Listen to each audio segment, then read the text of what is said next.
Hello and welcome to my YouTube channel ARN classes में आपका स्वागत है। आज हम देखेंगे अंतर्राष्ट्रीय सीमाएं और तटरेखाएं। भारत की अंतर्राष्ट्रीय सीमाएं और तटरेखाएं कौन कौन सी होंगी तो हम देखेंगे। अंतर्राष्ट्रीय सीमाएं जैसे ये हम रेखा खींच रहे हैं रेड कलर से, ये हमारी अंतर्राष्ट्रीय सीमाएं हो जाएंगी। ये हमने पिछली क्लास में भी हमने देख लिया था। चलिए, ये हमारी हो गई, ये अंतर्राष्ट्रीय सीमा हो गई। अब हम देख लेते हैं तटरेखा के बारे में। भारत की तटरेखा कौन कहाँ से है तो तटरेखा जैसे ये आपकी हो गई, यहाँ से यहाँ तक ये आपकी तटरेखा हो गई। अब हम देखेंगे इसकी लंबाई कितनी है। तो चलिए हम बात कर लेते हैं। तो इसको हमने जैसा कि पिछली क्लास में बताया था कि इसकी जो लंबाई है ये है 15,200 किलोमीटर। और तटरेखा, अगर मुख्य भूमि तटरेखा की अगर लंबाई देखते हैं तो 6100 किलोमीटर है।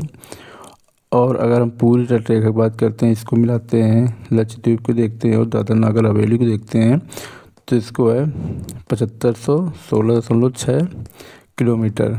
ये पिछले हिसाब से हमारी लंबाई पिछले डाटा के हिसाब से यही है, लेकिन अभी जो नया डाटा आया हुआ है तो उसके हिसाब से हमारी जो है तटरेखा की लंबाई हो गई है 11,098 किलोमीटर। ये इसकी तटरेखा की लंबाई हो गई है। ठीक है, तो हम इसमें ये देखेंगे कि अंतर्राष्ट्रीय सीमा में कौन कौन से राज्य आते हैं। ठीक है, तो जैसे कि पिछली क्लास में हमने बताया था, जो भी देश के साथ जो जो स्टेट टच करते थे इसके बारे में हमने पूरा देख लिया था। तो अभी हम बात करेंगे कौन कौन से अंतर्राष्ट्रीय सीमा में स्टेट मतलब टच करते हैं। ठीक है, तो इसमें 16 स्टेट टच करते हैं, 16 स्टेट हो जाएंगे और प्लस 2 आपके केंद्र शासित प्रदेश हो जाएंगे, केंद्र शासित प्रदेश। ठीक है, इसमें आपको जम्मू कश्मीर और ये आ जाएगा लद्दाख आ जाएगा। ठीक है, तो ये हो गए। अगर हम देखते हैं कि हमारी तटरेखा में कितने स्टेट टच करते हैं तो ये 9 स्टेट हो जाएंगे, मतलब 9 राज्य हो जाएंगे और 4 केंद्र शासित प्रदेश हो जाएंगे, 4 केंद्र शासित प्रदेश।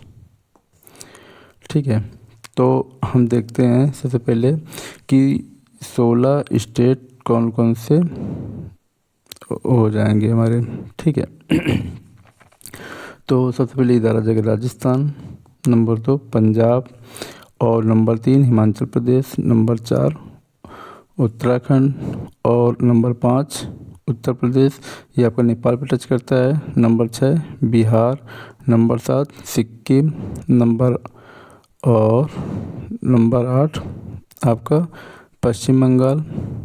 ठीक है, और नंबर 9 ये हो जाएगा नंबर 9 ये असम, 10 नंबर पे अरुणाचल प्रदेश, 11 नंबर पर ये नागालैंड, 12 मणिपुर, 13 मिजोरम, 14 नंबर पे ये हो जाएगा आपका त्रिपुरा, और 15 नंबर पे ये आपका मेघालय हो जाएगा। ठीक है, तो और 16 नंबर पे ये हमारा हो जाएगा गुजरात। ठीक, तो ये हमारे हो जाएंगे अंतर्राष्ट्रीय। गुजरात और पश्चिम बंगाल हमारी अंतर्राष्ट्रीय सीमा रेखा भी बनाती है और तटरेखा भी, ये 2 स्टेट बनाते हैं। ठीक है, और 9 राज्यों में हम सबसे पहले देख लेंगे कौन कौन से 9 राज्य हो जाएंगे तटरेखा वाले। तो इसकी हम बात करें अगर, तो इसमें हो जाएंगे आपके ये नंबर 1 गुजरात, नंबर 2 महाराष्ट्र, और number 3 Goa, number 4 Karnataka, number 5 Kerala, number 6 Tamil Nadu, number 7 Andhra Pradesh, और नंबर 8 उड़ीसा, और नंबर 9 पश्चिम बंगाल हो जाएंगे। ठीक है, और इसको हम देख लेते हैं अब कौन सबसे बड़े किसकी सीमा रेखा सबसे ज़्यादा है।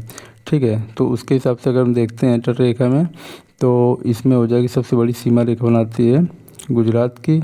तो नंबर 1 पे हो जाएगा गुजरात, और नंबर 2 पे हो जाएगा आपका आंध्र प्रदेश, नंबर 3 पे हो जाएगा तमिलनाडु, और नंबर 4 पर महाराष्ट्र, नंबर 5 पर ये आपका केरल हो जाएगा, और नंबर 6 पे उड़ीसा, और नंबर 7 पे अगर देखते हैं तो ये हो जाएगा आपका कर्नाटक, नंबर 8 पे ये पश्चिम बंगाल, और नंबर 9 पे गोवा हो जाएगा।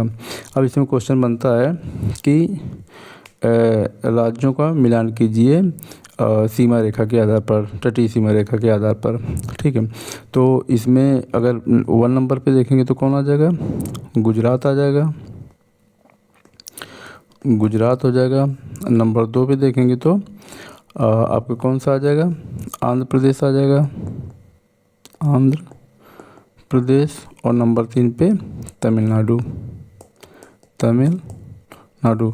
नंबर 3 तक ही अधिकतर पूछा जाता है। ठीक है, अब अगर देखते हैं सीमा रेखा के आधार पर, सबसे छोटी सीमाओं के आधार पर बढ़ते हुए क्रम में देखेंगे तो सबसे पहले 1 नंबर पे कौन आ जाएगा? गोवा। 2 नंबर पे तो ये आ जाएगा आपका पश्चिम बंगाल, वेस्ट बंगाल। और नंबर 3 पे कौन सा आ जाएगा? तो ये हो जाएगा कर्नाटक, कर्नाटक। तो इस तरीके से ये बढ़ते हुए, ये घटते हुए क्रम में हो जाएगा, ये बढ़ते हुए क्रम में हो जाएंगे। ठीक है, तो ये हमारी तटीय रेखा के में स्थित राज्य और उनके ये आपका कौन सीमा रेखा पर ज़्यादा है, ये हो गए। ठीक है, अब हम आगे देखते हैं कि इसमें बात करते हैं सर्वाधिक कौन सा ऐसा राज्य जो सर्वाधिक स्टेट को, राज्यों को टच करता है ना? सबसे पड़ोसी, सबसे ज़्यादा पड़ोसी वाला स्टेट या राज्य। ठीक है, तो सबसे पहले नंबर पे कौन सा आएगा? उत्तर प्रदेश। उत्तर प्रदेश में कितने हो जाएंगे? 8 राज्य और एक ये आपका ये हो जाएगा केंद्र शासित प्रदेश, तो कौन सा है? दिल्ली लग जाएगा। और एक आपकी अंतर्राष्ट्रीय सीमा बनाता है, ये कौन सा हो जाएगा? नेपाल। ठीक है, तो इसके अगर पड़ोसी की बात करें तो 10 पड़ोसी हो जाएंगे, अगर पड़ोसी राज्य की बात करें तो 8 पड़ोसी राज्य हो जाएंगे। ठीक है, तो ये चीज़ हम ध्यान रखेंगे। ठीक है, यूपी के बाद दूसरे नंबर पे आता है आपका असम। ठीक है, तो असम में कौन कौन सी आपके कितने हो जाएंगे? तो 7 राज्य हो जाएंगे। ठीक है, और आपका भूटान हो जाएगा, भूटान। और आपका हो जाएगा ये बांग्लादेश, बांग्लादेश। ये आपके हो जाएंगे। ठीक है, तो हम याद रखेंगे यूपी, असम। तीसरे नंबर पे अगर याद रखना चाहें तो ये छत्तीसगढ़ हो जाएगा तीसरे नंबर पे, छत्तीसगढ़। ठीक है, छत्तीसगढ़ में बात करें तो हम 7 केवल राज्य आ जाएंगे।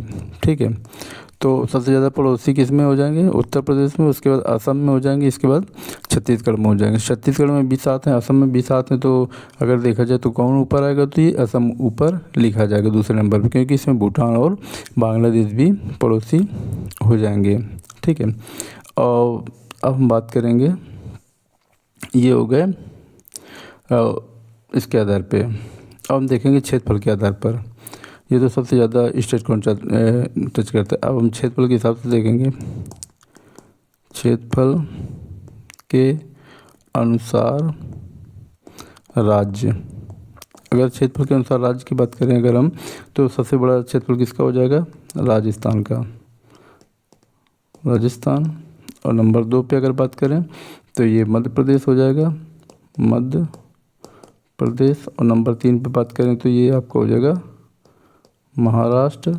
और नंबर 4 पे बात करें तो ये आपको हो जाएंगे उत्तर प्रदेश, उत्तर प्रदेश। ये क्षेत्रफल के आधार पर हो गया। तो राजस्थान की अगर बात करते हैं तो राजस्थान में 5 राज्य हो जाएंगे।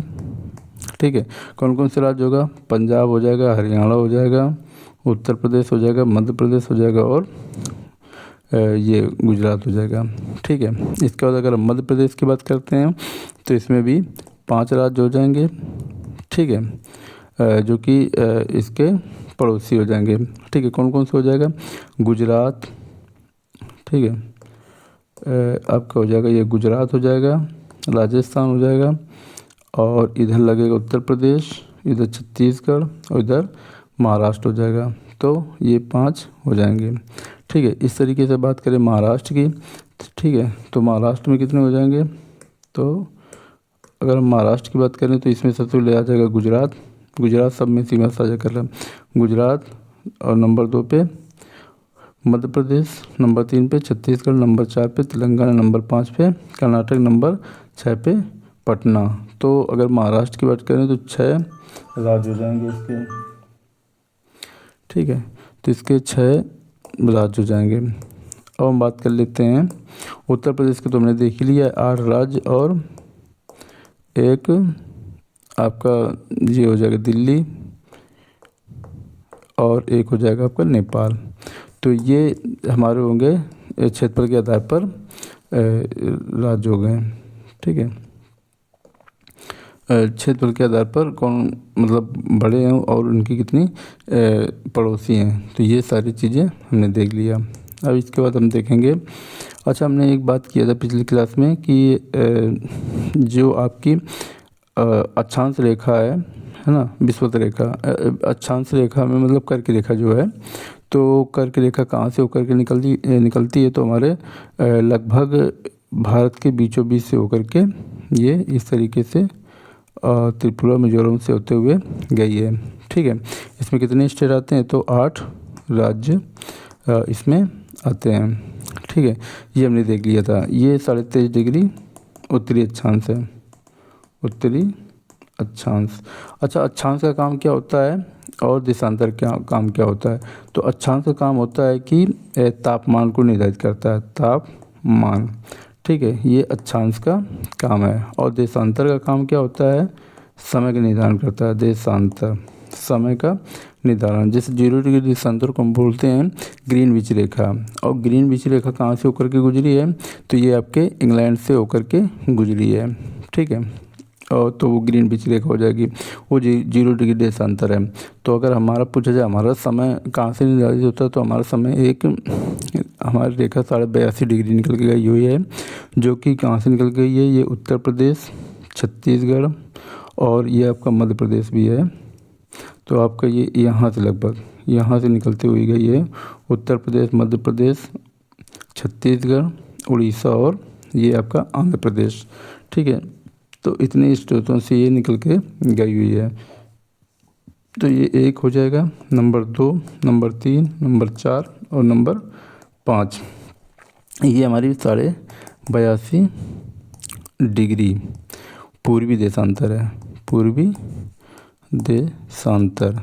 जैसे देशांतर के बारे में हम पिछली क्लास में देखा था कि ये हमारा ग्लोब हो जाएगा इस तरीके से। तो ये 0 डिग्री देशांतर हो जाता है, ये 0 डिग्री अक्षांश, और 0 डिग्री अक्षांश को हम बोलते हैं विषुवत रेखा, और 0 डिग्री देशांतर को हम बोलते हैं ग्रीनविच रेखा, ठीक है। तो ये हो जाएगी, और हमारा भारत कहीं यहाँ पे स्थित है, ठीक है। तो यहाँ पे स्थित है, तो इस तरीके हम इधर जाएंगे तो हमारा हो जाएगा पूर्वी देशांतर, और अगर हम ऊपर की ओर जाते हैं तो ये हमारा उत्तरी अक्षांश हो जाएगा, ठीक है। तो इस तरीके हमारी भारत की स्थिति है यहाँ पे, इस तरीके ये भारत की स्थिति है। तो 82.5 डिग्री है। अब देखा जाए कि 82.5 डिग्री तो हमारा समय जो है तो कितने घंटे आगे है ग्रीनविच रेखा से, तो 0 डिग्री देशांतर हमको पता है कि 15 डिग्री देशांतर पर 1 घंटा होता है, 15 डिग्री देशांतर पर 1 घंटे, तो 30 डिग्री देशांतर पर 2 घंटे हो जाएंगे, ठीक है। इसी तरह हम देखें तो 75 डिग्री देशांतर पे हो जाएगा हमारा 5 हवा। 82.5 डिग्री होता है तो 75 से कितना आगे होगा, तो 7.5, ठीक है। तो 7.5 मतलब आधा घंटा और हमारा ये हो जाएगा, ठीक है, एक्स्ट्रा। तो 5.5 घंटे हमारा जो है समय आगे चलता है 0 डिग्री देशांतर से, ठीक है। तो ये 5.5 घंटे है। अगर हमें देखा जाए कि अधिकतर जहाँ भी बनाया जाता है टाइम लाइन, तो वो 15 के गुणांक में ही बनता है, 15 के गुणांक में। 15 गुणांक मतलब 15 डिग्री, 30 डिग्री और 45 डिग्री, 75 डिग्री या फिर 90 डिग्री।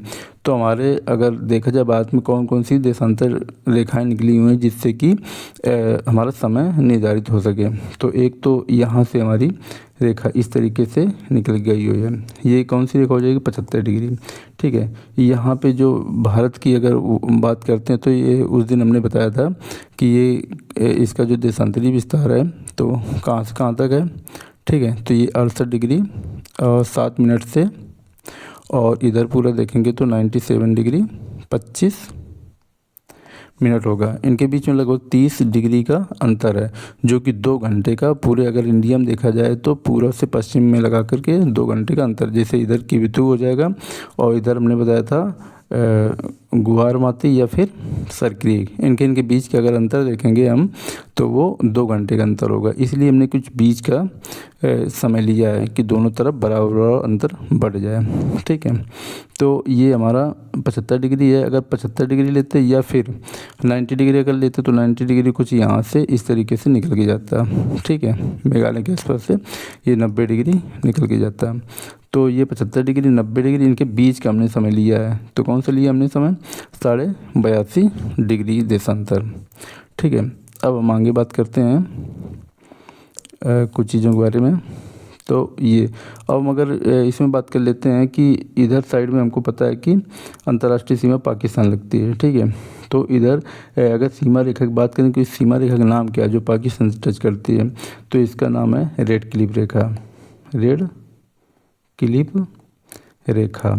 ठीक है, ये रेड क्लिफ रेखा हो जाएगी। और इधर जो अफ़गानिस्तान का छोटा सा भाग लगता है हमारे यहाँ पे लद्दाख में, तो ये कौन सी रेखा हो जाएगी? तो ये डूरंड रेखा हो जाएगी। डूरंड रेखा। ठीक है, डूरंड लाइन हो जाएगी। अगर हम बात करते हैं चाइना में, इस साइड में चीन है, तो अगर चाइना की बात करते हैं तो सिक्किम और अरुणाचल प्रदेश की सीमा रेखा की अगर बात करें तो यहाँ पे मैकमोहन रेखा लगती है। मैकमोहन। ठीक है, तो ये आपकी मैकमोहन रेखा हो जाएगी। अगर हम बात करते हैं बांग्लादेश की, तो बांग्लादेश और पाकिस्तान, पहले ये पूर्वी पाकिस्तान था।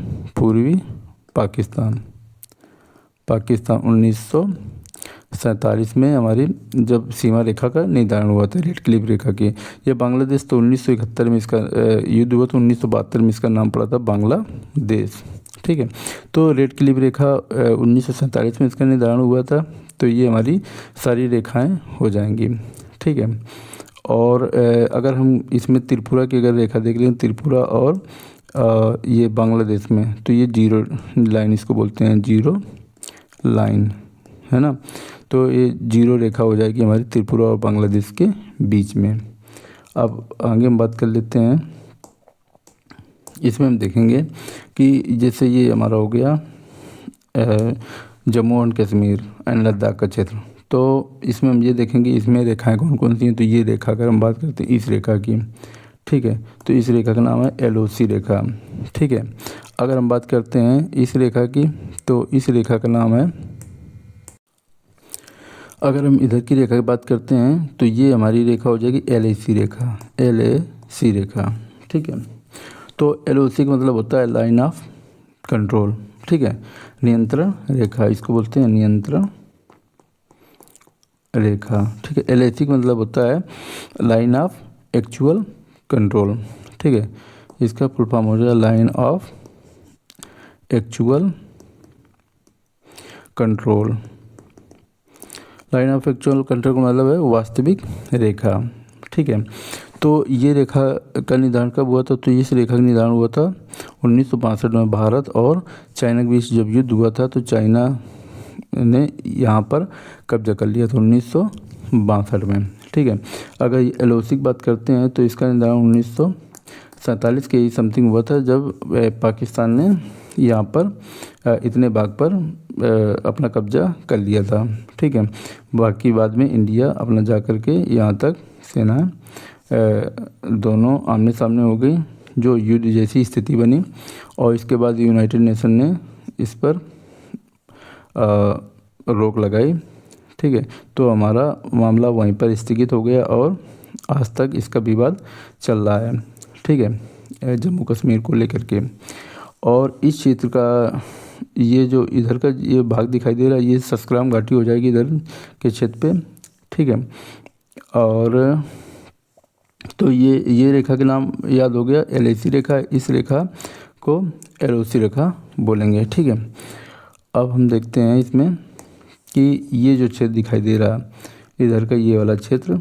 ठीक है, तो इस समय के क्षेत्र को ये लद्दाख का क्षेत्र हो जाएगा, लद्दाख।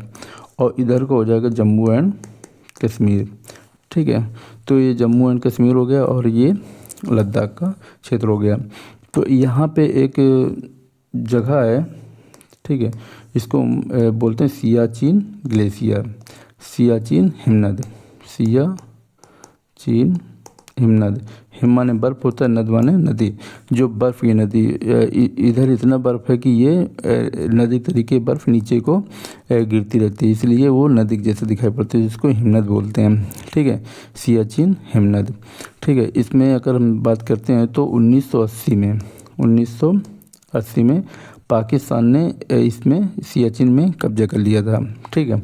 लेकिन भारतीय सेना के द्वारा ऑपरेशन विजय चलाया गया, ऑपरेशन मेघदूत चलाया गया था 1984 में।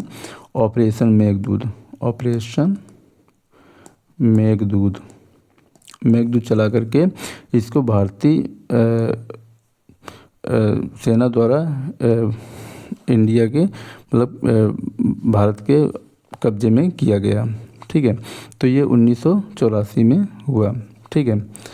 अब हम बात करेंगे, यहाँ पे एक झील है, ठीक है, इसको पेंगोंग लेक झील बोलते हैं, पेंगोंग शो झील, ठीक है। तो यहाँ पे एक झील है जिसको पेंगोंग से झील बोलते हैं, जो कि एक लवड़ी झील है, ठीक है। तो इसमें चाइना इस पर पूरी झील पर अपना अधिकार जमाता है, ठीक है। तो ये झील है कहाँ पर, तो ये यहाँ इस क्षेत्र को बोलते हैं अस्काई चीन, अस्काई चीन। तो ये अस्काई चीन है, ठीक है। तो जो पेंगोंग सो झील है ये आपके लद्दाख में पड़ेगी और इस क्षेत्र में पड़ेगी अक्साई चीन पे, और यहाँ पे तिब्बत में के क्षेत्र पे पड़ेगी, ठीक है।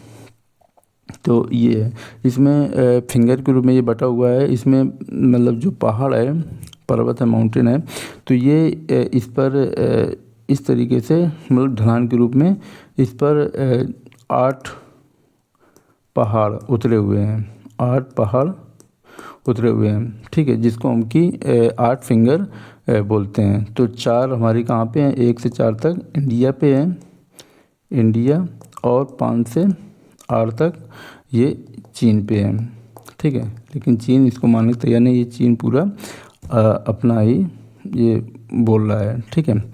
तो इस तरीके से हो गया हमारा पेंगोंग से लेक हो गया। अब हम बात करेंगे, तो आज के लिए इसमें इतना ही रहेगा।